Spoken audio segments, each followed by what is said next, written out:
Loading. Hello. How are you? Oh. Yes, we're up. Leigh found the buttons. So welcome to this Saturday morning's episode of Comics Unbound. My mate Dustin, he's not able to be here today, so you've got me and you've got Daniel Best, and we are here too. Sorry, I'm just fiddling through screens. We're here to talk lots of things today, mostly jive probably, but we're going to do the best we can to entertain you and see how we go. So I'd like to introduce Daniel with a book that I have read of his recently, which that's the book. This is the book. So there you go. You got two screens of it for everyone. So da-da-da-da-da. And now, Daniel, this book scared me, man. I Good. do have I'm to glad. tell you, it freaked me out. So for anyone that isn't aware of that book, it's about a Australian comic book creator called Leonard Lawson. Back in the day that, he was an unsavory character. Let's just say that. I'm going to hand it over to Daniel now to tell us a little bit more about Leonard, and we're going to get into some crimes and some other interesting stuff in comic book communities because, it's not all fairies and dragons and pretty pictures out there, man. There's some good stories to tell. So, Mr. Best, over to you, good sir. Some of them are very scurrilous stories to tell, and I think the legalities might not let us. Better to beg forgiveness than ask permission, sir. I don't know. Some of the stories I know, it might be not so much better to beg forgiveness, but better not to say it so that way I don't get sued. No, Len was an interesting one, but yeah, you're not the first person to come back and say the book scared the devil out of you. I've had a couple of people who say they couldn't finish it because it triggered them with certain memories. Len has that effect on people still, and he had that effect on people when he was alive, obviously. He was a multifaceted persona of a person. He could be very charming and elegant and articulate and well-spoken, and he was very intelligent, above average intelligence. And on the second part of him was someone who would rape and murder and not think twice about it. And the things that he did, it's been a long story, Len Lawson. When I say long story, it's been known since he did it, obviously in the 1950s when he first started raping people. What got you started with the book, though, mate? Like, was it always something, obviously, you were aware of, like in the sordid tales of history, or, did you come across it one day? Were you introduced to this bloke, somehow, and you decided to jump on and do this book? I read about him, obviously, like a lot of people of our ilk in the John Ryan book, Panel by Panel, and didn't think much of it.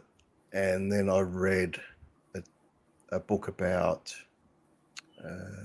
prisoners who were never to be released in Australia. It was an old book. And I've actually got a copy of it here. I can't remember the title off the top of my head, but I've got a copy of it here. And it spoke about Leonard Lawson and how he raped and murdered and took an entire girls' school hostage. And in the midst of all of this, it mentioned how he was a comic book artist and a comic book writer and had written and drawn The Lone Avenger back in the 50s. And it was possibly the most popular kids' comic of its time. And I thought, it's a bit odd. And I remember in the 70s seeing the odd issue of The Lone Avenger, as we all did when we were kids. Someone would come up with old comic books. Here, have a read of those and throw them in the bin, which you would because you're an idiot. They're tatty old things. And I remember what would the value of those be worth now that we know so much about Len? Horribly enough, some of them are worth quite a lot. There's the value, and I found this out because I had to buy a whole pile of Lone Avengers and Len Lawson stuff when I was writing the book, and I managed to get them at a decent price. And after I wrote the book, I just didn't want the stuff in the house anymore, so I got rid of them. And I've since found that there's these people that buy his stuff because of what he did. You know, the notorious, nefarious Len Lawson, and you know, and I think, man, you're sick. So they're just people obviously have just got an interest in crime, you think, or you know, like you don't exactly know. I don't know. I mean, I just think if you're buying a comic book because the guy who wrote it and drew it did these horrific crimes, and you're buying it because, wow, that's Len Lawson and he did this and he did that, man, you need to go and get some help. And the thing was that all of the books that I read, and over the years, and they sort of hinted at stuff that he did, and none of them went in really into graphic detail. And I remember talking to Kevin Patrick once. I said, yeah, it's a bit of a pity that Len got locked up for life for rape. Right? And Kevin went, there's a lot more to it than that, and don't shed any tears over Len Lawson. The man's a bastard. Okay, so I started having a look, and as I do when I get sort of halfway interested in something, I start looking into it. And part of my curse of being a person is I research the devil out of things. I just keep going and going. And I came across a cache of documents pertaining to the first court case that was he committed rapes in French's Forest. He tied up and raped 5 young women, or girls actually. One of them I think was about 14. They were very young. They went up to the ages of someone was 22.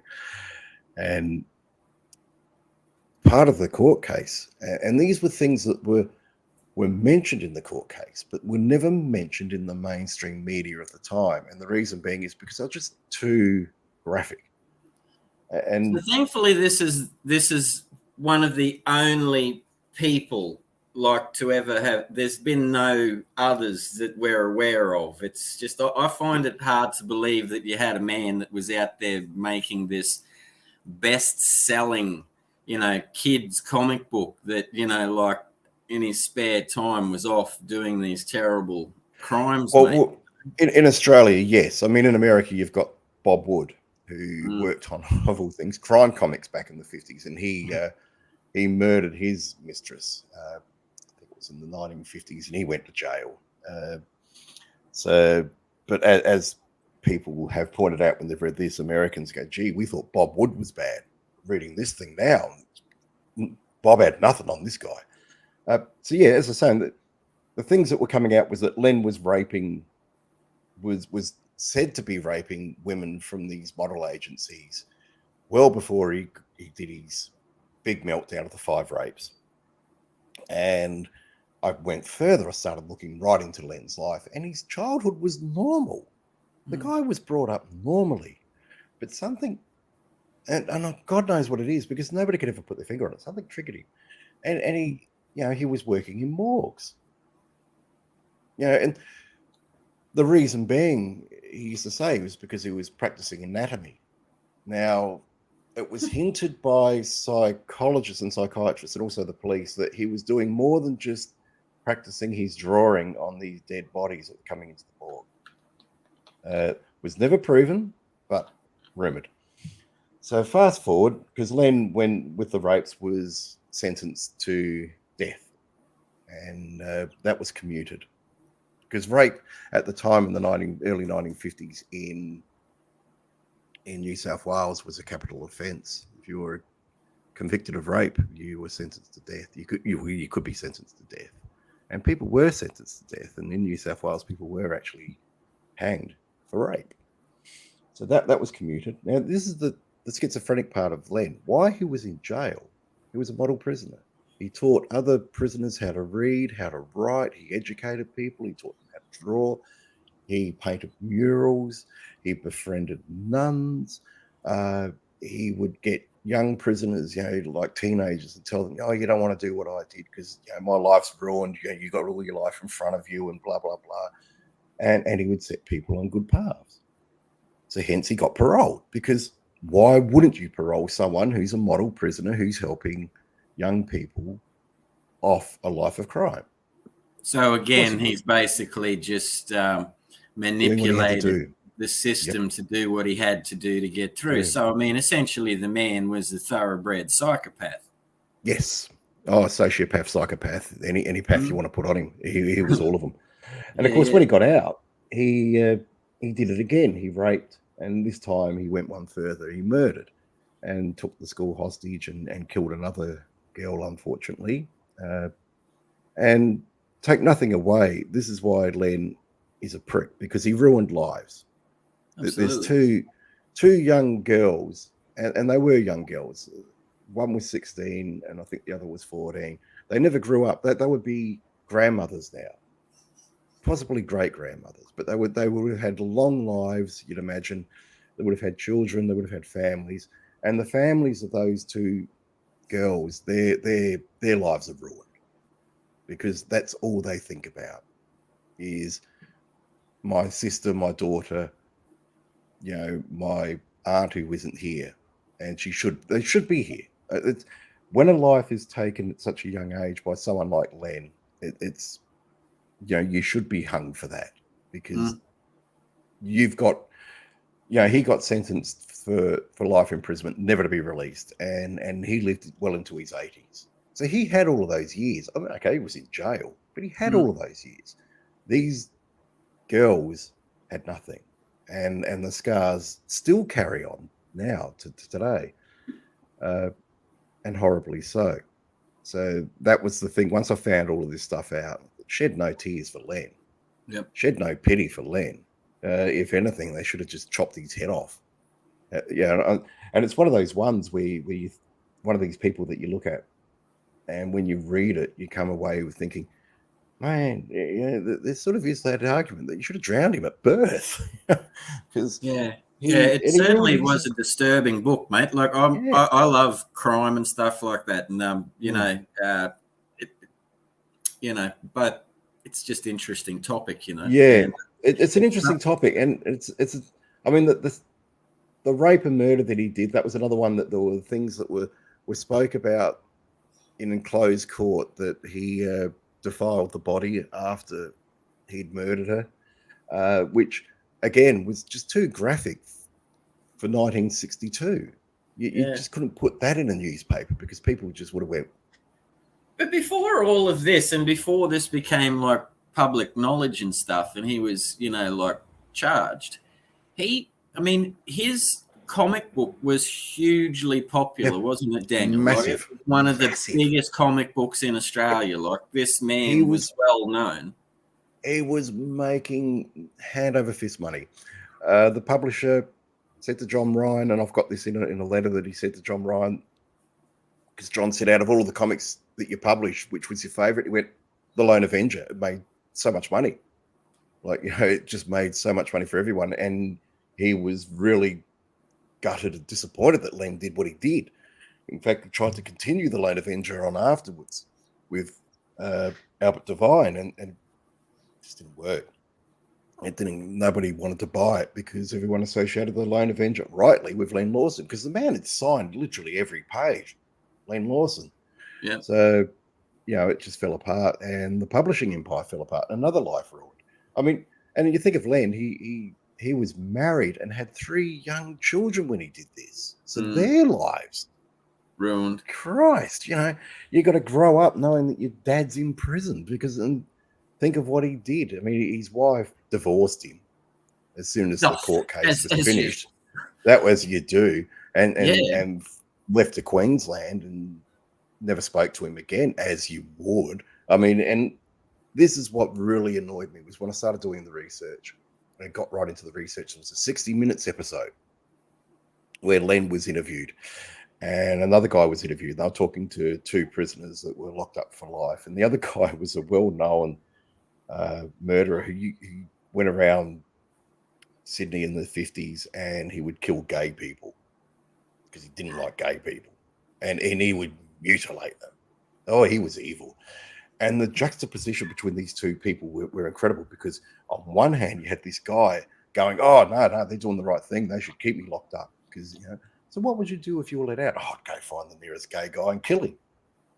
So it's like, I'm in the best place that I should be in, because I'm not a very nice person. I just want to kill people. The gay people, I can't stand them. I just want to chop their heads off and stuff.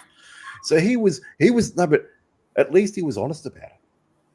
And he was saying, "Don't ever let me out." Len, on the other hand, was doing this big sob story, tears and all, about, I'll never get to see my grandkids, and I don't get to see the sun, I don't get to feel the ground under my feet, and all of this, and, I'm a changed man.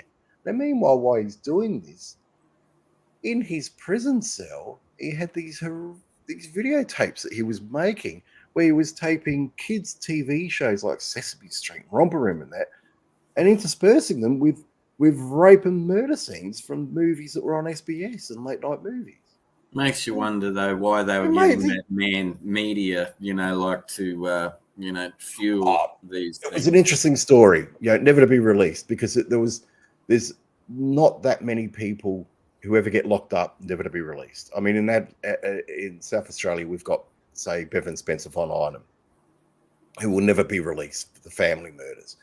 And New South Wales, there's a couple of, every state's got at least one or two people that their crimes are so horrific, they will never, ever get out of jail. They'll die in jail. And one of the ones we had here was James Miller, who was involved in the Truro murders back in the 70s. And he was never to be released. And every time he came up for parole, because they put in this thing where you have to have a non-parole period, and they have to set a parole period. But the parole period for James Miller was like 35 years or something. So he could apply for parole. And that's the thing that people think. The parole period means they've got to let him out. No, you could just apply for parole. You're never going to get it. And James Miller kept applying and never got out. And his last application was, he had terminal cancer. He only had a couple of months to live. So what the hell, let him out? No, he could die in prison. And he did. And, no, I'm sure his family were a bit upset by it, but the crimes he did. And Von Einem, I mean, his parole period and non-parole period have all come up, and he doesn't even apply, because he knows the minute he applies, it's just going to go, "Oh, mate, go back from whence you came and just stay in prison." So there's a few of them that just will never get released. And thankfully so, for normal people in society, mate. So they don't have to go through tragedies like that. Yeah, so these people do become newsworthy. And Len was newsworthy because he was never to be released. And I suspect that the 60 Minutes researcher that was doing it possibly knew a bit more about Len than what Len thought. And it was interesting to watch Len, and I've always pointed this out to people, go and watch it, because there's Len being this very nice, I'm a harmless old grandfather. And in the background, you see these two, and I call them gorillas, these two prison guards, and they're massive. They're gorillas, and they're just standing there. And it was because Len, when he was in prison, had tried to, he'd taken a woman hostage and had lunged at females while he was in prison and attacked females. And because I think it was Liz Hayes that was doing the interview, there was no way knowing that anyone was going to let Len in a room with a woman unescorted. So they have these two apes behind him whose orders were, if Len even twitches towards Liz Hayes, take him out. That's it. Headlock on the ground, smash him. Don't care if they're filming it, just gone. And that, to me, is a very telling thing where you think, so there's Len saying he's a harmless fellow, and there's these prison guards behind him, watching him. And they're not the usual, you see the prison, you see guards going, these guards are just, and they're just focused on him. Mm. And they're watching every time he moves. They're like that. And I thought, geez, Len, if you made her go for Liz Hayes, that would have made for great television. And that might have been some of the thinking that, geez, you might be at risk here, Liz, but if Len makes a grab at you, it's got to be. We'll be on every TV show for the next 10 years. Well, thankfully, Len's gone now, isn't he, mate? He's passed into. And fell over in his wheat mix. Yep. Yes, passed off into whatever realm people like that deserve to be gone into. But, mate, I'm going to just. Now, that book, I will say, is a hell of a read. It's not for the faint of heart, let me tell you. But Daniel's done a great job there going into the details of it. And even Tamara, my other half, read that. And it's a damn fine book. Now, Daniel, for anyone out there that's interested, where do you pick up a copy of this, mate? You can get it on Amazon. Quite common to get on Amazon, Book Depository, the usual online places will get it in.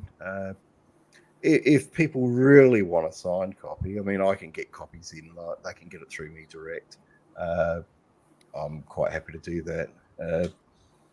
It can be found at the usual online places. Some bookstores will order it in if you ask them to. Some won't. I will say, though, that, with some of the feedback I've gotten that if you do have a past and you have bad things happen to you in that kind of a thing, possibly not the book for you. It may trigger you. I know it has triggered other people. And when people have come to me going, "Oh, look, I'm having a really hard," I go, "Just put it down. Don't read it. Just put it away. I'm not going to be offended. I know it's a very confrontational book. So, if it's something that you think, I don't really want to read about what he did and this and that and the other, don't. I've got no problems with that. It was a difficult book to write. One thing I learned, I do not know how these true crime writers write these books over and over and over, year after year, because after immersing myself in that, certainly leave you traumatized, mate. Oh, it did. I used to tell some people. I told Glenn Lumsden and his wife Carly, and I was telling them. Carly got me about a week later. She says, "I don't think I've slept for a week because of that story." I went, "Yeah, I'm sorry. It should come with a warning, shouldn't it?" What a prick. I went, "Yeah, he was." If it could be triggering for some people, so just walk into it very well aware. It's not a kid's story. Absolutely. Well, I mean, just to segue for the people that are watching and stuff, basically, we decided that we wanted to talk, this sort of stuff in the comic book community, just to make people aware that, it's not just all good stuff out there as it is in life, but we'll segue off that darker stuff to bring in a little bit more trivia, I guess, into comic book crime that's not as heavy as that. I will say before we get started, just a g'day out there to my mate Dustin Brunel, who's currently in jail, not able to be with us today. So hopefully we're going to do the job for you, mate, and try and keep it. So when is he being sentenced? When does his case come up? Yeah, I not on the show, that's for sure. But I sense a book coming on here. Hope he's going well out there. So just joking, big guy. But we've got now. Don't forget, everyone out there that's watching too. He's got with Ethereal Comics. He's got his current Kickstarter, If It Hops, which is.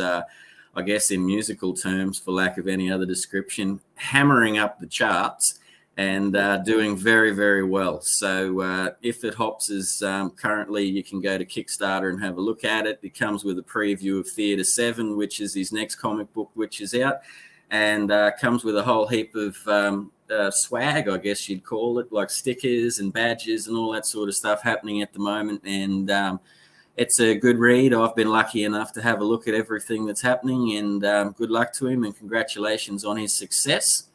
So good luck to you, brother. And but I'd like to veer off into something, because I also I went on a little bit of a YouTube I was sick the last couple of weeks, as everyone would know from the last couple, like last week. Coming good though, going all right. But I went on a bit of a YouTube, I guess, like delve into some of this stuff, and I came across some interesting stories of how 30s and 40s comic book artists were, I guess, used to a certain extent by publishers as well.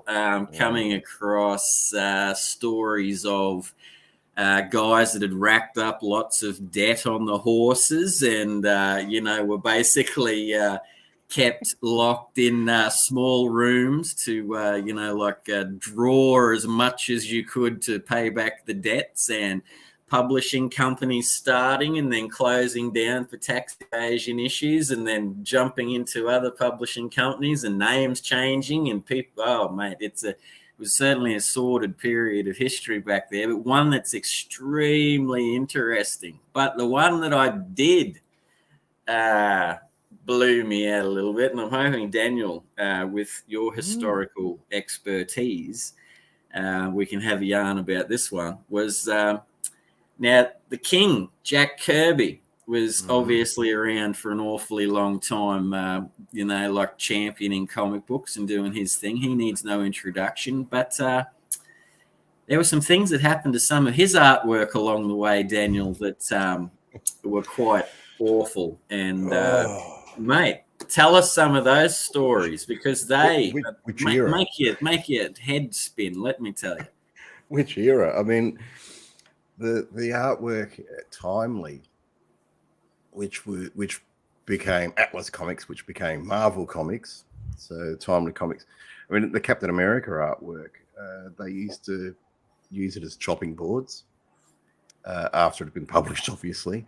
And when it would rain, so that people wouldn't get the floor wet, they'd lay the artwork down on the floor so people could walk on it, and tromp their dirty, wet feet all over it and shoes all over it, and then they just throw it in the bin. The artwork back then, once it was published, had no value to anyone at all. It was just a waste of space. So they would publish it, they would take the art, they would photograph it, obviously, and keep the photostats, and they were easier to store than what the original art was. The artist didn't want it back. Most of them didn't anyway. The bulk of them didn't. Why was that, do you reckon? They just sort of did the artwork, gave it to the publisher, move on to the next page. That was because it was a bit of, from what I can pick up, man, it was a bit of a, I guess, it was very much a conveyor belt, wasn't it? You know what I mean? Like just keep pumping through this stuff, Well, because the artwork, most artists were getting between $4 and $10 a page. That was pretty good money back in the day. If that was all if all you could produce was one page a day, because you were putting a lot of detail into it, say like a Mac Rayboy or a Refine or something. No, not really. I mean, Kirby was fast, so he was making fairly good money, but of course it was never enough money. I mean, it's like anything in life. If you're doing something and I say, okay, I'll pay you X amount to do it, and the more you do, the more you make. Of course, the more you're going to do, aren't you? There's some people, and it's a common thing. Let's say some people, most people, it's never enough. And a lot of these artists, you got to remember, were coming out of the Depression era of the 1920s and 1930s. So who knows? This thing may just drop. And then what are we going to do? So the only ones that were really making big money were Siegel and Schuster, Superman. They were making very good money. Don't let anyone tell you otherwise. And Bob Kane, but Bob Kane did pretty much bugger all for his money, and let's not get into him at the moment. So Kirby, he probably made more money per week when he was in the army than when he made out of comic book cards. Because with the between $4 and $10 a page or so, the page rate you got, you had to buy your own pages. You had to buy your own equipment, your pencils, your inks, your rubbers, your rulers, all of your tools that you needed to draw with and letter with. And this is the thing. A lot of them were writing, drawing, lettering, and even in some point, Jim Mooney, for example, would draw pencil, ink, letter, color, everything. So he'd turn in a finished page and still just get the same page rate. So, you have to buy all of these things. You have to maintain your own studio. So you have to pay your own rent. It's not like, you've been hired by a company and you go into their offices and you do the work. You could do that at some places like that. Marvel would have their ball pen, and so would DC, and some of the other Quality and all of these would have studio setups where you could go in and do it. But for the most part, you would have to work for there. I have to tell you one thing: the myth of everyone being stuck in little rooms. What would happen would be when that deadline would come, the companies would hire like a little dingy hotel room and put people in there and make them all work. And of course, there was no job security.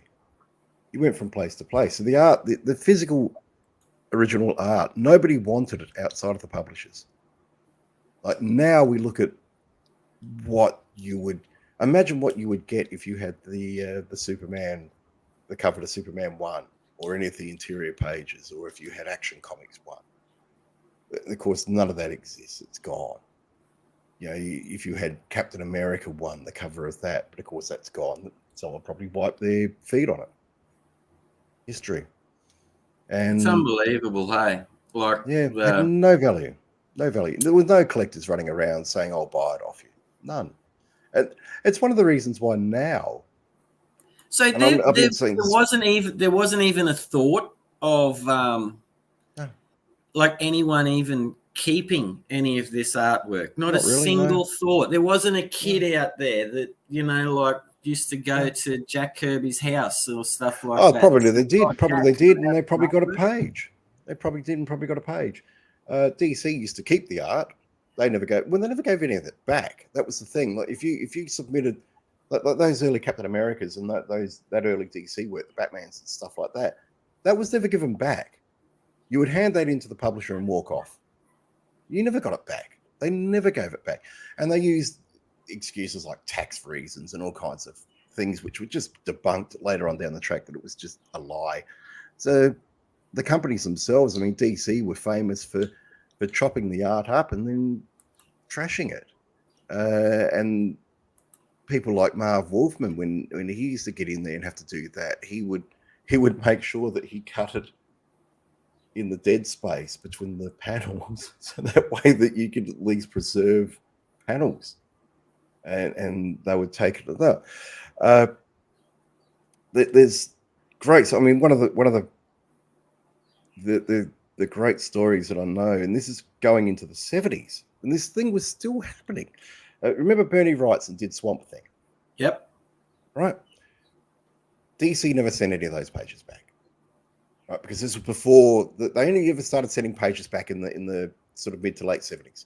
So Swamp Thing, early 70s. So Alan Kupperberg was working at DC at the time in the production rooms, and he used to see these great Swamp Thing pages and all this other stuff. Bernie writes some Batman pages in there, and he knew Bernie quite well. Every week on a Friday night they'd all gather together in the studio, which was that famous place where Wrights and Kaluta, Jeff Jones and Barry Windsor Smith used to work. They'd all gather up there and get drunk and artists and writers and stuff. So one day Alan grabs a whole pile of Bernie's artwork, and on the Friday he goes over to Bernie and he says, this was all about to be thrown in the bin or down into the incinerator at DC. So, I thought I'd save it for you. And Bernie goes, oh, okay, no worries. And does the same thing the next week. Grabs a whole pile of Bernie's pages, goes to Bernie. Now, this is no reflection on Alan or Bernie here. This is just how the industry was. Alan gets called into the offices at DC. Why are you stealing artwork? He goes, I'm not stealing artwork. We know that you've given a whole pile of Bernie Wrightson pages back to Bernie Wrightson. And he said, well, how do you know that? Because Bernie came up and gave them back to us. Uh-huh. So Alan gets reamed out, Nelly gets fired, and these pages get destroyed. So Alan thought he's doing the right thing. Right thing. And he just stopped after that. Because he told me, he said, I just fuck them. Yep. If they don't value it, then why should he? All of that beauty gone, mate. And only available now through, like if you can track down those comic books or if they're, reprinted in trade paperbacks. But and some of the art escaped. I mean, I'm not going to name names here, but there was a few people that worked at DC who used to steal artwork that was, to be fair, artwork that was going to be trashed or incinerated, and they'd steal it by the bundle load. There's a story of a person. I'm not going to say who they were or what they did because that would give it away. Who literally had a walk-in wardrobe just ceiling to floor full of artwork that he'd taken from DC that was going to be trashed. Now the problem being is, at some point, and Neil Adams, God rest him, he was a big mover in this. Neil wanted his artwork back. Actually, Steranko was one of the first. Steranko, when he went to work for Marvel, because he came from a commercial art background, and commercial art, you get your artwork back.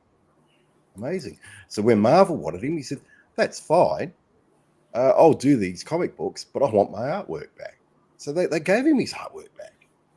And then Joe Sinnott stuck his hand up and said, "I'd like mine back too." And they went, "Sure." Yep. And this is in the 60s. So when Neil Adams came in, he went, "I want my artwork."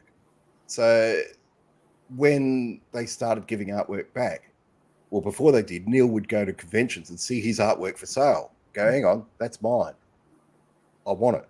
So he would then, there was a huge theft of artwork from DC, and it was a whole pile of Neil Adams pages and Steve Ditko and stuff like that.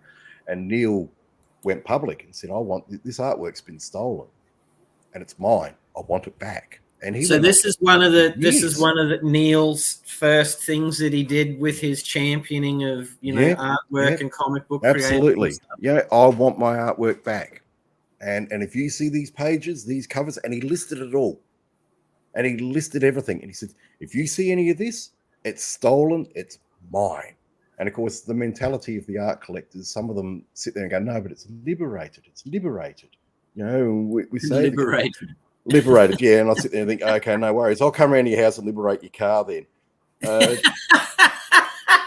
And we'll chuck your comic books in the back, hey? Yeah, theft is as far as I'm concerned. So Neil got some of it back, and after a while, he gave up and he just said, "Look, if you've got these pages, just let me know, and either give me the option to buy the pages, or at least give me the option to get a very, very good high quality scan of the pages for my own thing." And this was towards the 90s when he just said, "Look, these people are never going to come back up." He got some of it back, didn't get all of it back.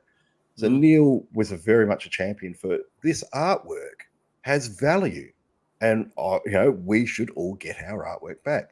Now, just saw a question like, who gets the artwork? The writer, the penciler, the inker, letterer, whatever. Yeah, and that was a big stink, because when they started to bring the artwork back and started to bring in all of these things that the artwork was going to come back, the writers wanted it.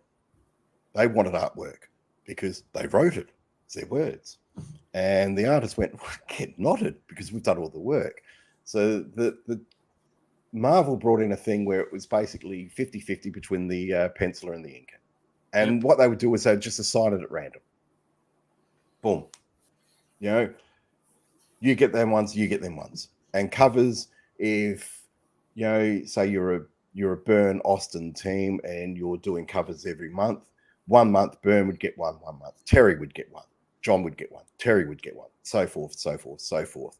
Something like Dark Knight Returns, Frank Miller and Klaus Janson. Yep. Frank Miller, I believe, got issue 1 and issue 3, and Klaus got issue 2 and 4. Covers the lot. Boom. And then it's up to the artists to then sort it out between themselves. Sometimes there would be artists that would sit there and say, well, I want the whole thing. So they would negotiate with the inker or the inker and so forth. I mean, I've got here, and it's got it legally, Power Pack number 50. And I've got the original art to that, minus about 5 or 6 pages. And what had happened is the person who drew it gifted it to the writer, who then gifted it to another artist. So it all came through Marvel, and it's got the letter from Marvel saying that this is a gift to you because you worked on this art, on this title way back when, and the writer wants you to have it. They've kept about 5 or 6 pages, and the rest of it is all you. The artist that got these pages had nothing to do with it. He didn't draw it. And contacted me years later and said, look, would you be interested in buying them? Sure, absolutely. No cover. The cover, the person who penciled it kept the cover. Okay, that's fine. And there's a couple of pages out there which I believe the writer has who doesn't want to sell them. Go, okay, that's fine. So, it does. There are things that can happen with the art. But, yeah, a lot of it came down to Steranko, Neil Adams, John Buscema, he used to get his artwork back, but he didn't really care for it. For him, it was a waste. Gil Kane used to steal it. Steal his own back. No, he'd steal everyone. I steal other people's. There's this great story about how Gil would walk up to Marvel or DC with his portfolio and walk out with his portfolio, be like fat. So because Gil always needed money because he was paying for about 20 divorces or whatever, that people just find out. And it's this great story about how he went up to Marvel and he was looking at the latest issue of Silver Surfer or something, and he lifted it, put it in his portfolio, and walked out. And as he was walking down the street, John Romita was running behind him, going, Gil, give it back. We haven't photographed it yet. It's just come in. We need the and artwork. Slipping in through the New York streets, mate, like with this big old swag of bloody art. Great vision of Gil Kane walking down the street, all urbane as he was, and John Romita go, come back. We need that story. John just dropped it off 20 minutes ago. We haven't done anything. So I wonder if those guys, mate, and like those creators, if a lot of them were alive now, would look back on that period and just shake their heads at the possibilities of the money that they have, because like there's sites that you can go to, auction sites and that, to see what some of these pages are worth, mate. They're unbelievable. Look, I spoke to, in great detail, Mike Esposito, who worked with Ross Andrew and everyone back in the day, Joe Sinnott, Dick Ayres, and all of them said the same thing, that, it hurt. It hurt. Dick went to the point of contacting an auction house in Canada at one point because they were auctioning a complete story that he did for Marvel back in the day. And he went, look, I want that back because I never got that. And that's mine. Yep. And he got it back. Mike used to sit there and he'd go, look, I don't look at what original art sells for anymore, because all of those Flash pages, all of those Wonder Woman pages, things that we did, we never got them back. We got back nothing from DC up until about 1970. So, and you go, I see all these pages and they sell for hundreds of dollars. We never got them. He said, I see these Spider-Man things that I did with John Romita that sell for tens of thousands at that point. Now it's hundreds of thousands. He said, we never got them. Someone got them. We didn't. Joe was. Joe Sinnott was pretty much the same. It's like, the people make huge amounts of money off of artwork, which was, let's be honest, stolen, and they never got it back. It hurt them, and this is going back 10, 15, 20 years that they were talking about it, how it hurt then. So I can only imagine the pain that some of them feel when they see something selling for $1 million. Oh, mate. I mean, I don't know how, but then you get some of them, they sit there and go, oh, yeah, but I got paid good money for it when I sold it. You know, when they got the artwork back. So say like that Mike Zeck page, that Secret Wars one, which went for God knows how many hundreds of thousands. You know, I don't know what Mike thinks about it because I haven't spoken to him about it. But, you know, he would have sold that for a couple of hundred and probably would have been happy to get a couple of hundred. Yep. You know, and the person's held on to it all this time and cashed in. Yeah. So be it. So, yeah, it is a bit of a vicious circle in that regard, that some of them got their art back, made money out of it, and now look at what's being made now and think, hold on to it. You look at Walt Simonson, he doesn't let anything go.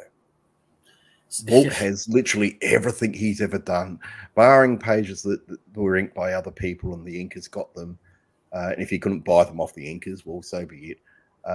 And a couple of pages that he's sent off to charity auctions. But literally, Walt's got everything he ever did, and he won't part with it. And so is that why he from like, because we've spoken about Walt before. I love Walt, like, because that was one of those blokes that I grew up with you know, like Ragnarok and that sort of thing, you know, blew my mind. Lovely man too. But is that predominantly why he went and started inking his own stuff too, mate? You know, because as we were talking about before, and you had to split the pencils and the inks. If people just went like, "No, I'm going to ink this," I mean, realistically, even though you own it then 100%, you don't have to divvy anything up. So, I mean, maybe that's why they do that. I don't know. Oh, I don't know. No, a lot of it I think comes down to Walt probably thinks the best inker for Walt is Walt. I know Norm Breyfogle, he always said that his best inker was himself. Yeah. John Byrne thinks that his best inker is John Byrne. So a lot of them sit there and go, no, if I've got the ability to ink my own work, I'm going to ink my own work because I'm the best person to interpret my pencils. I know what I want it to look like, unless you're a really bad penciler. And the company says, no way, man. You know, we need someone to fix it. With someone like Walt, Frank Miller's another one that you go, well, he wants to ink himself, let him. But yeah, I mean, and that's one of the reasons why Walt's artwork is so in demand and is worth so much. When Dave Simons was very ill, and we were doing the fundraiser for him, we reached out to a whole pile of people, and you know, I'm not going to name names. A couple of people said, "No, not interested in helping him," you know, for their own reasons, and you know, oh no, because if I help one person, I've got to help others. And we were just look, just put it out there on your very well-read web page or whatever. No, don't do that. But when he dies, I'll mention how I like the guy. You know, good on you. And I reached out because someone said, well, why don't you send Walt a message? And I said, oh God, like Walt doesn't really know Dave that well. He's only met him a couple of times. So I sent Walt a message, and he came back and he said, what do you need? And I said, oh, just a sketch. Just do a Thor head sketch or something that we can put up on eBay, and you know, the money, every cent goes to Dave. And he drew this Batman Manhunter illustration. It was a cover. You look at it, and he was showing bits and pieces. You know, oh, here's the first part. It's Manhunter. I thought, oh, great, he's doing Manhunter. This will be really good. We'll get money for this. Because I said, Joe, quite frankly, Walt, we want something that's going to make money. You know, that's what we're asking people for. Like, do your famous characters. And then he starts layering it. And there's Batman, and there's this background. Well, we got like about 20 grand from it. And this is back in, 2007 or something. And people were going nuts for it. And I said to Walt, that's paid off all of Dave's bills. Because, when he was sick, he couldn't work. So he had rent, he had to buy food and all this. Fortunately, his healthcare was covered because he'd been in the Coast Guard. And in America, when you've been in the services, free healthcare. But all of the other bills that came up, I said, it's wiped off every debt Dave had and put money in his pocket. So everything else that we're selling now is just money in his pocket to help his end of life. And Walt went, well, you said you needed to make money. Yeah, far out. Let's give him. Thank you, Walt. So it's sort of like you never hear a bad word said about Walt from me. He's a lovely guy, and he did this for a guy who he barely knew. Yeah, You'd met twice, and one of them was at a convention where they swapped sketchbooks because Dave Simon's and Walt Simon's son. So it was like a joke, and they were posing with smiles together. But yeah, that's the quality of Walt.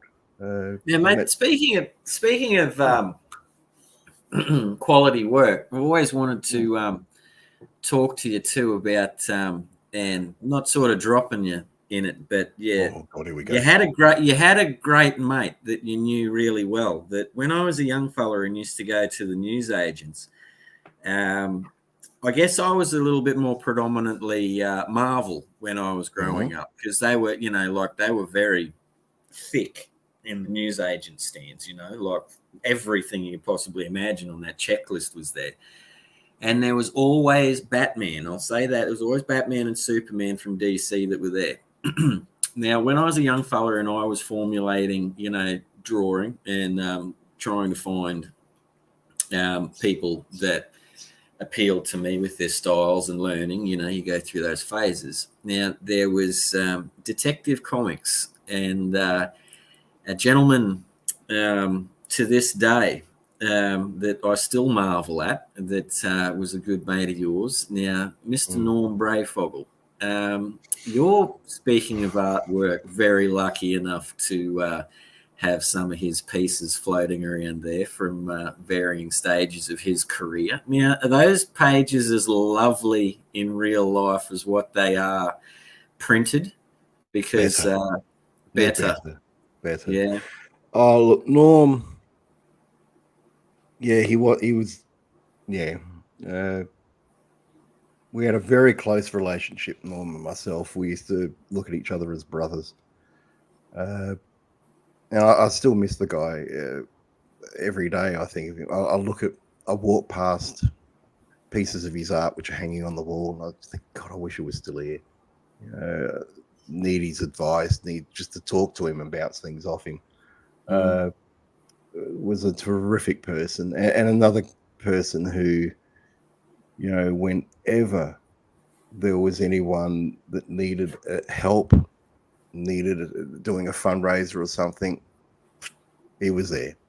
Sketches, original pages, whatever they needed, he wouldn't even question. Yeah, sure, whatever, no worries. Dave was ill. What do you need? When Dave was ill, he sent me a message and he said, "What do you need?" And I said, "Geez," I said, "well, we're thinking about doing a fundraiser." "Okay, great. Well, I've got a couple of pages here, and I'll do a few Batman sketches, and I'll do this, and I'll do that." God. Yeah, you got to make money for yourself, mate. Yeah. Well, Dave's ill. Gene Colan was another one. We were doing the Gene Colan one. It was like, "What do you need?" Anyone that anyone that needed help, he was there. And the industry lost a great champion when he went. But his pages are just beautiful. And yeah, I am fortunate that I have quite a few of them. I have quite a lot. I've got and a lot of that came from us being as close as we were. I would constantly buy pages from him. I was financially able to do that, and everyone has this sort of vision or image or conception or whatever that he would just give me things, and he didn't. I would buy them, and I'd say to him, "Don't send me stuff. I'll buy it off you because this is your livelihood." And there were things that he did gift. When I turned 40, he sent over a whole pile of pages and a cover, and a couple of other things. One of the things that's the most special to me is literally the last Batman cover that he ever did. In fact, it was the last Batman cover he ever did, which was for a Spanish convention, comic book convention, and it was Batman Beyond meeting Batman. And he finished it, and it was only about 6 months later that he had his stroke, so he never did another Batman thing. And he sent that to me after he did it. He said, "Oh, yeah, I need you to have this one because I don't know if I'm ever going to do another Batman." I don't know. He was feeling a bit fatalistic at the time for some reason, and he was perfectly healthy. And over it came, and framed it up on the wall. It's just gorgeous. I've made to Yeah. me, he's like a lot of people have their different levels of who their definitive Batman artist is. Oh. And to me, Norm is the definitive Batman artist to me. I can remember being blown out, man, by so many comic books by him. Like, I'd love to, I'd love to see his version of Batman used in a movie or something like that. Because, man, you think back to, I mean, Neil Adams was a great Batman too, and he, really Batman out there. But I don't know, just as a young fella, Norm just really caught me. Hey, he was very organic with his artwork, man. He had a wonderful flow. I always sat there and used to say to him and say, "Look, Neil was the definitive Batman artist for the late 60s, early 70s, and Norm was it for the late 80s, early 90s." Yeah. And a lot of that, you've got to give credit where credit's due. A lot of that came down to Alan Grant, the writer, and to Denny O'Neil, who was literally was pretty much the editor. And Alan, because when Alan Grant got onto the book, he didn't want to use the Batman stable. He didn't want, and he's told me this, everyone that gets on the Batman book writes a Joker story, the Riddler, the Penguin, whatever. He couldn't be bothered. He wanted to write his own stuff. So he wrote his own stuff, and he encouraged Norm because Norm's pages, if you look at those first issues, and then towards the last, it's almost like two different people. He started to grow and flow, and his artwork just started to really go for it. And the further he went out there, the further Alan went, keep going.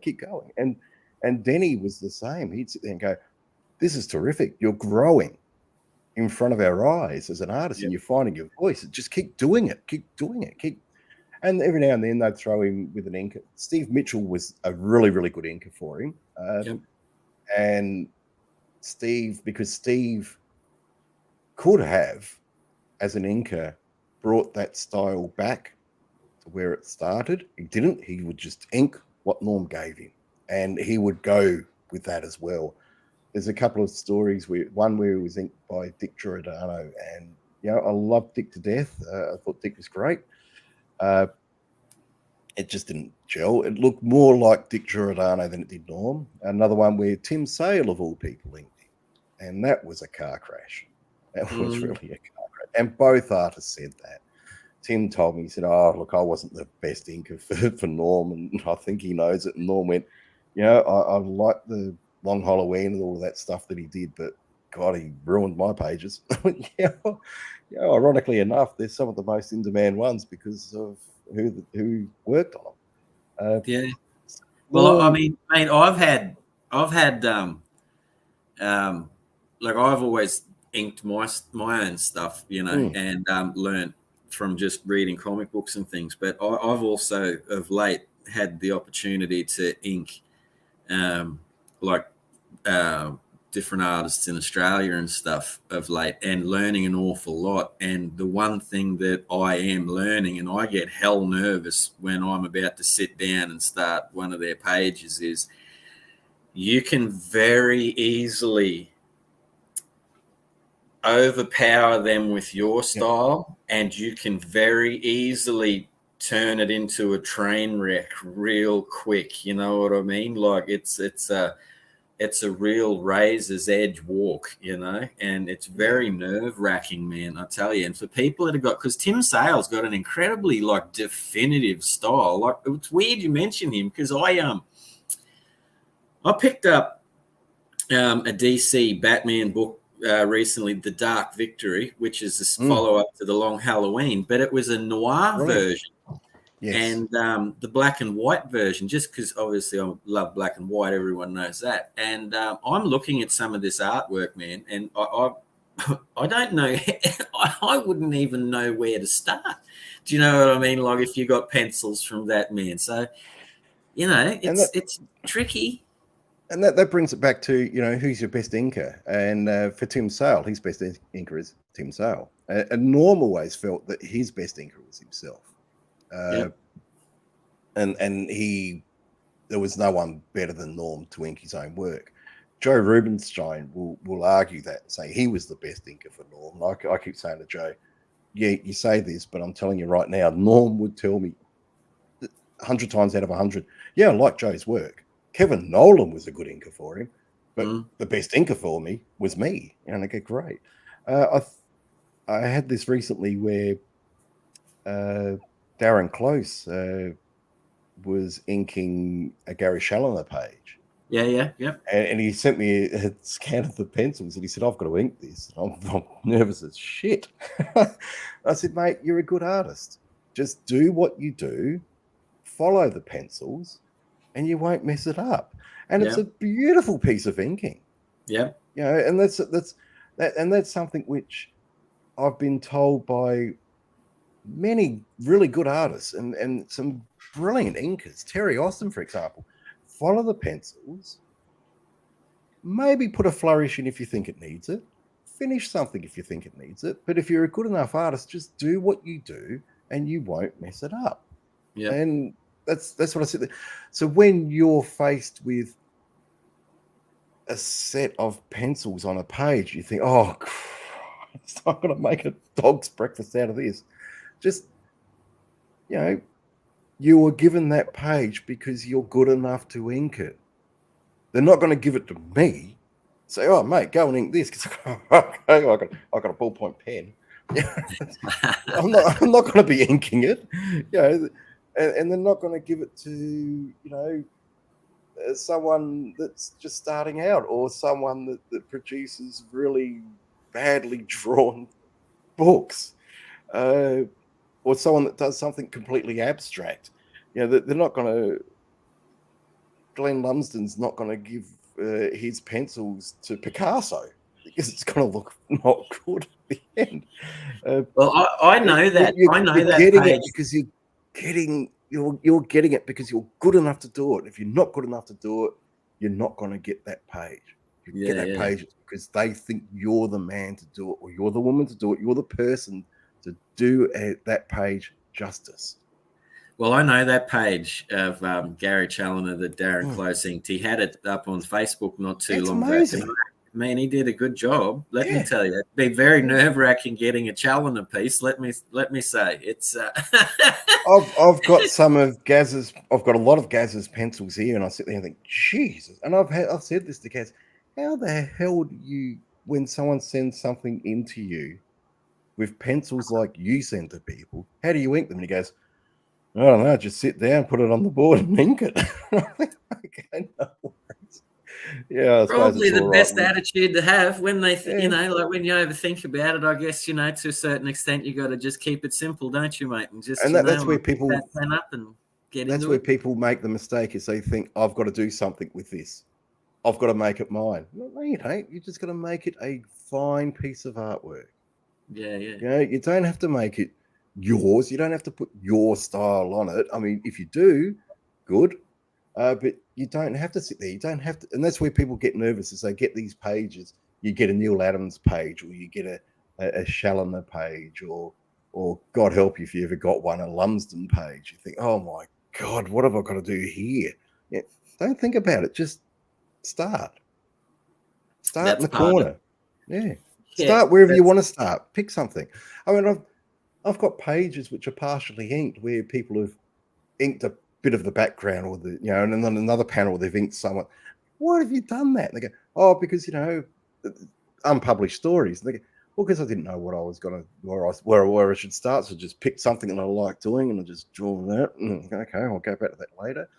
I've got some of Norm's pencils because he would draw pencils on normal A4 pieces of paper, and then he'd light box them and enlarge them and ink them. So that way the pencils always remained intact. And some of the pencils, he would go back and he'd just ink a head Yeah. Or he just inked this little bit and there and that, or a bit of the background or whatever, just so he could get a feel of how it was going to look when he did it larger. Well, So, that I was a mean, technique that yeah. Rob Liefeld used too, wasn't it? The Yes, draw yes, on the A4 size and then light box still them up. does, still Yeah, does. right. Yeah, still does. And I don't know. I probably should ask. You should probably ask Rob where he got the idea for that, because Norm was doing that from, oh god, when he got onto Batman, he started doing that. The early stuff that he did, he was full size pencils and Yeah. inks. And then when he started doing Batman, he started doing these little, and a lot of it came down to the scripts that he was getting. He would get the scripts from Alan Grant and he'd look at this page and just lay it out. And then over time, he found that if he laid it out, he could then his early, they're horrible to look at, really. Some of these early layouts just drawn with grids of red ink all over them in grids, so then he'd grid line and draw the grid line. And over time, over the period of about 18 months, he was then doing full pencils on these little A4 pieces of paper, which I've got. And then he'd have a finished ink page. And that's how he would do it.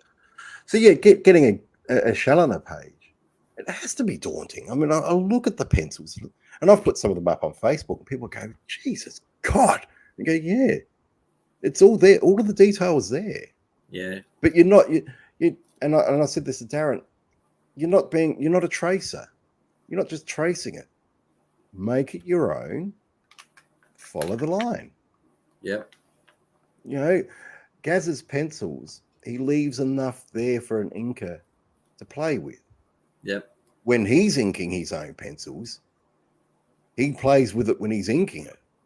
And, you know, you get that fully inked thing that comes with it.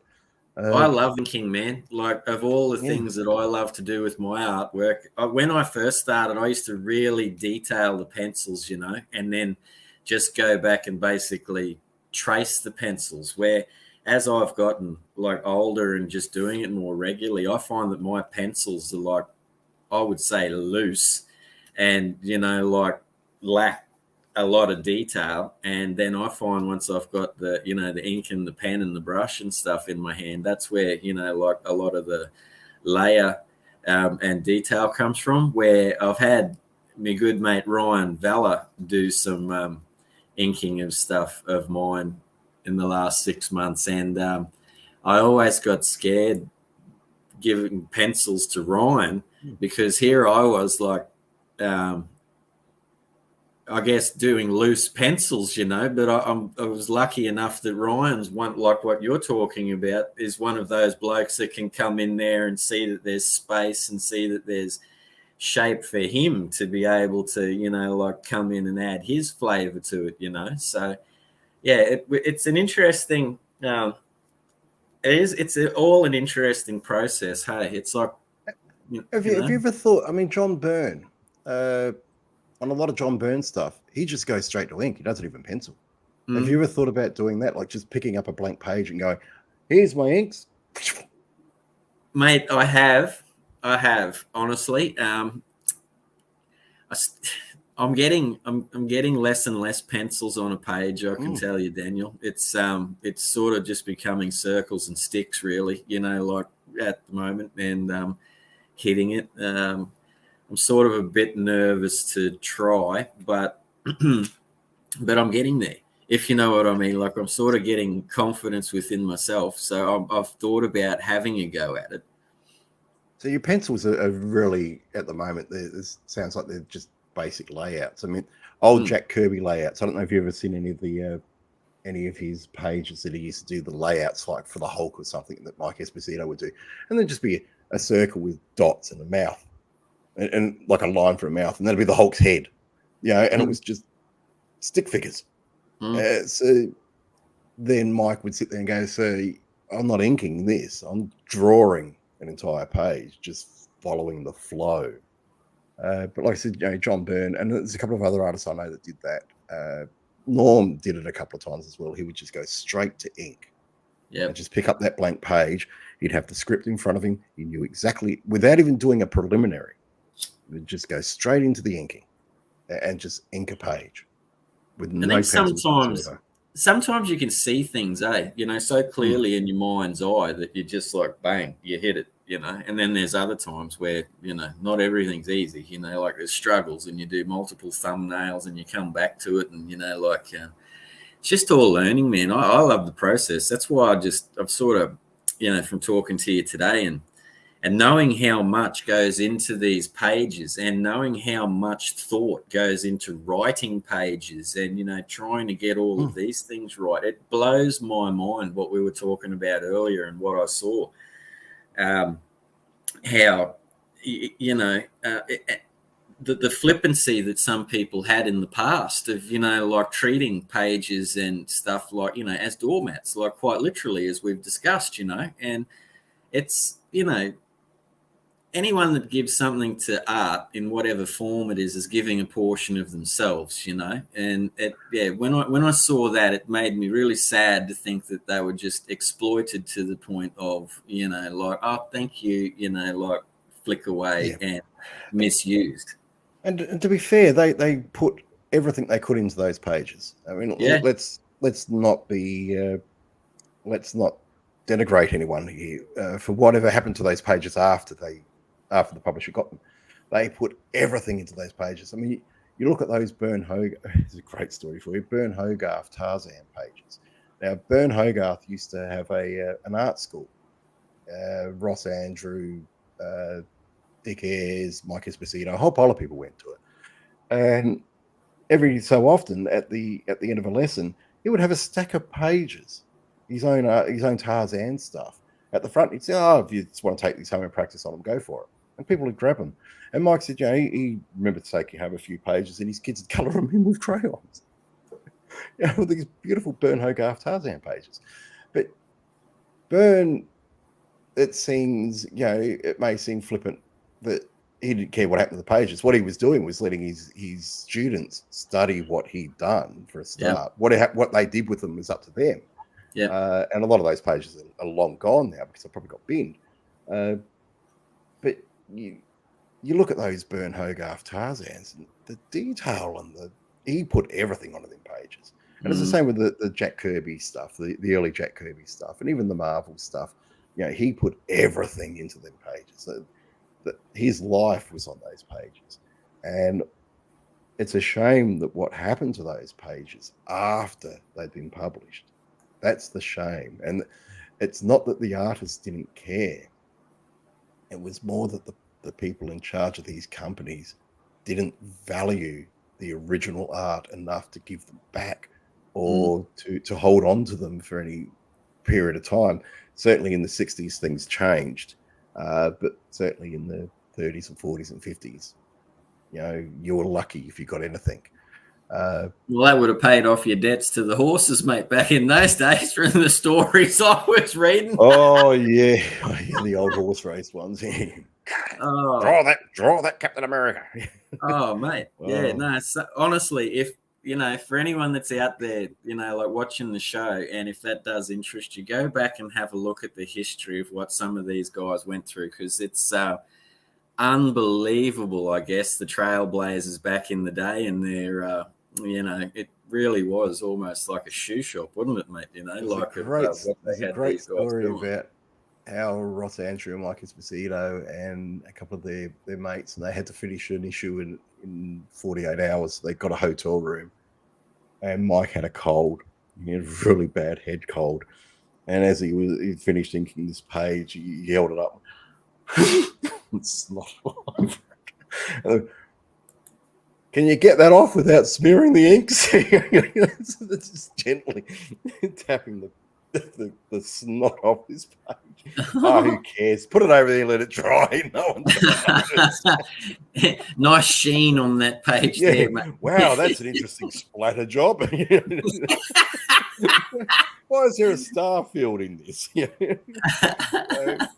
But he used to tell, John Romita used to tell me these great stories about how he would do his work at home and go into New York on the train and literally walk up to someone. It's like a spy story, he'd walk up to an editor and hand over this envelope and grab the envelope and hand over another envelope with the money in it and they'd just walk off.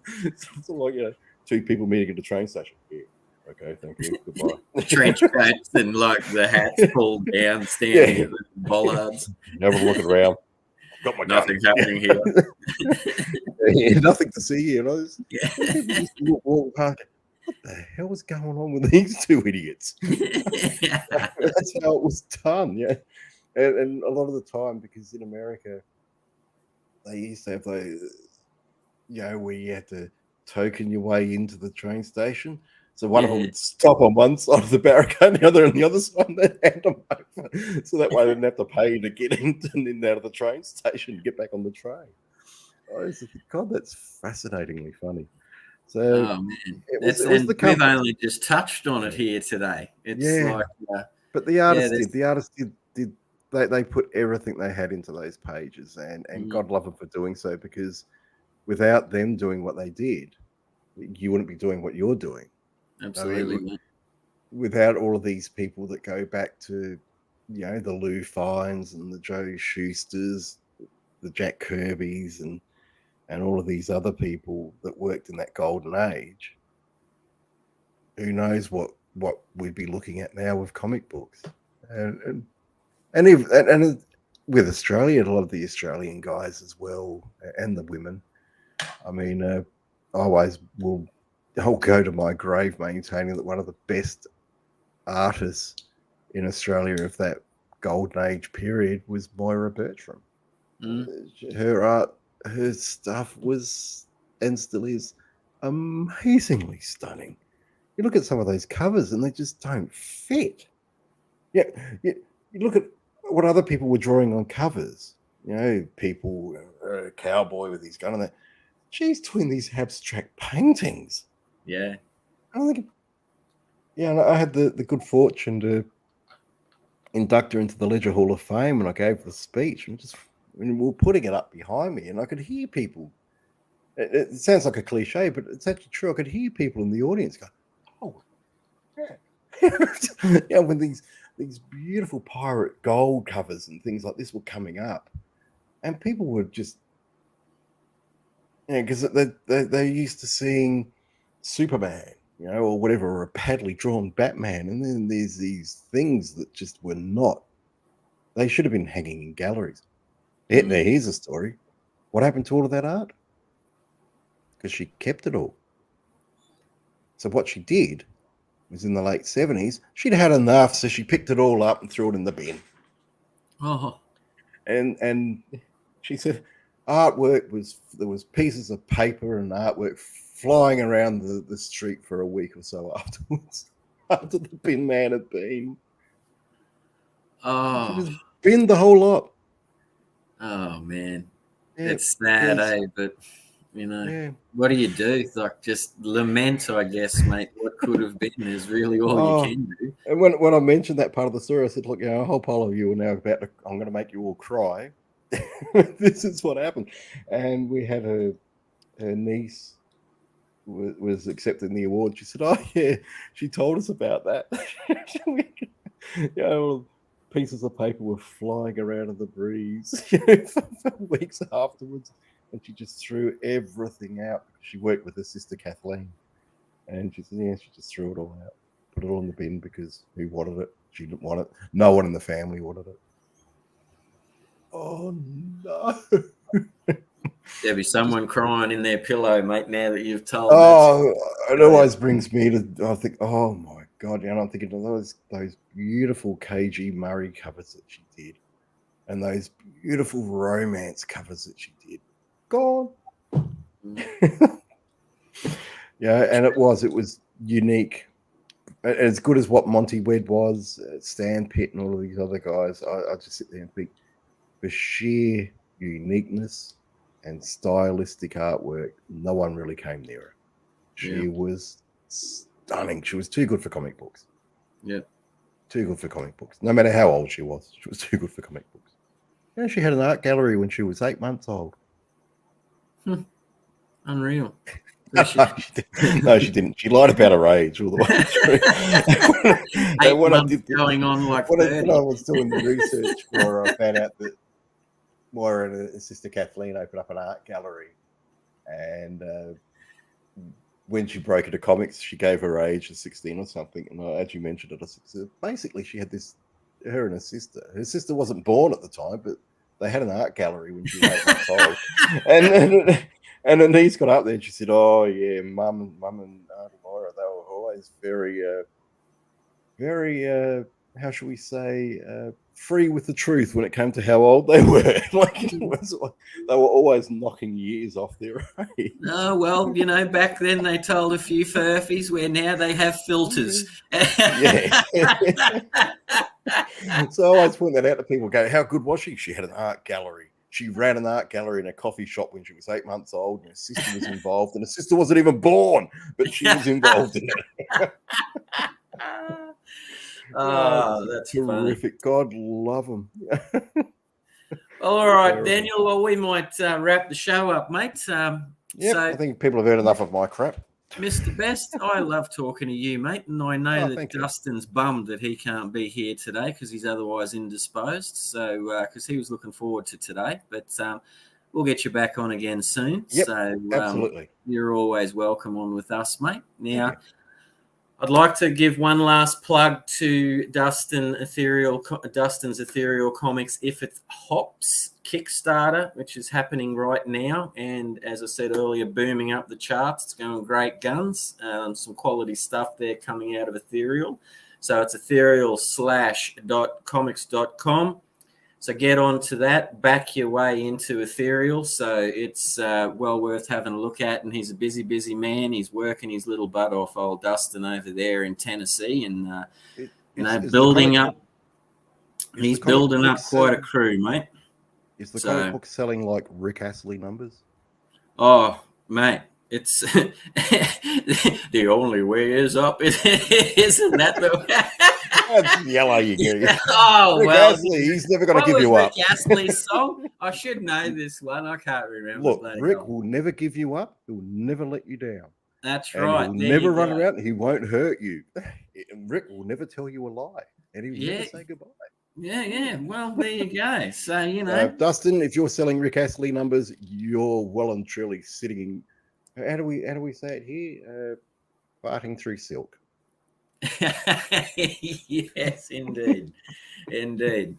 All right. So we're going to be back next week, obviously, with the man in charge back. So hopefully myself and Daniel have done him proud, and we've, kept the dream alive. And thank you, everyone, for tuning in on crime and all these things in comic books. Don't forget Daniel's books out there on Amazon. So it's not for the faint of heart. I do want to, confirm that with everyone. But it is, for anyone interested, a bloody great read. And I have to say that cover there. Yep. All Gary Challoner. He laid that out for me. Without Gaz, that book wouldn't be published. There you go. He pushed me to finish it and do it. I've been working on it for years and years and years. And he said, look, I've had enough of this crap. Let's get it out there. So off we went. I think that's great. And we've got one last comment there from Stevie Book. And good on you, Stevie. And we'll keep our fingers crossed for Dustin as well.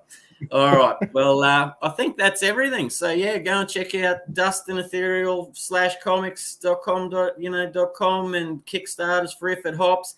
You can get me on Facebook or battleforbustle.com, and you can get Daniel on Facebook, and you can get him on Amazon.